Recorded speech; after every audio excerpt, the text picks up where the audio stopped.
અમદાવાદમાં રામદેવ પીરની દેરીને નુકસાન પહોંચાડાયું। બાપુનગરમાં વિધર્મી યુવાને નુકસાન પહોંચાડ્યાનો દાવો છે। સોનેરિયા બ્લોક પાસેની રામદેવ પીરની દેરીને નુકસાન કરાયું છે। દેરીમાં આવેલી મૂર્તિને ખંડિત કરવાનો આરોપ લગાવ્યો છે। ઘટના બાદ હિન્દુવાદી સંગઠનોના કાર્યકરો પોલીસ સ્ટેશન એકઠા થયા।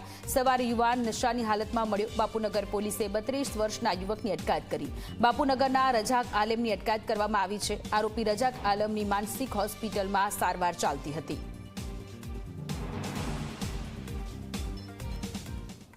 હું સવારે 5 વાગે ઉઠું છું અને નહીં ધોઈને દિયાબત્તી કરવા 6 વાગે મંદિરે ગયો હતો। ત્યાં ભાઈ દારૂ પીધેલી હાલતમાં પડ્યા હતા અને મેં એને ઉઠાડ્યો। મને કે મેં બધું તોડ્યું છે આ બધું અને અલ્લાહ અલ્લાહના નારા લગાવતા હતા ભાઈ કે મેરા અલ્લાહ ખુશ હુઆ, મેરા અલ્લાહ ખુશ હુઆ। પછી અમે પોલીસને ફરિયાદ કરી। પછી સાહેબ આવ્યા, પછી અમે બધા અહીંયા આવ્યા એ ભાઈને લઈને। રામાપીરની મૂર્તિ ઉખાડી ફેંકી દીધી, હનુમાન દાદાની મૂર્તિ તોડી નાખી અને મને લાગતું નથી કે આ ભાઈ માનસિક એ છે।